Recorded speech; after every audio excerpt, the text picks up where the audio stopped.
Hey there, here's how to stop your iPhone from automatically connecting to a Wi-Fi network or hotspot. It's just a few steps. Let's get going. We'll start by going to Settings, then choose Wi-Fi.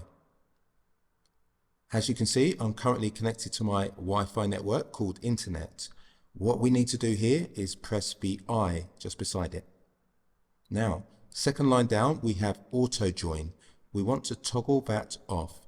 This is saying do not auto join this network each time. We'll go back. I'm still connected.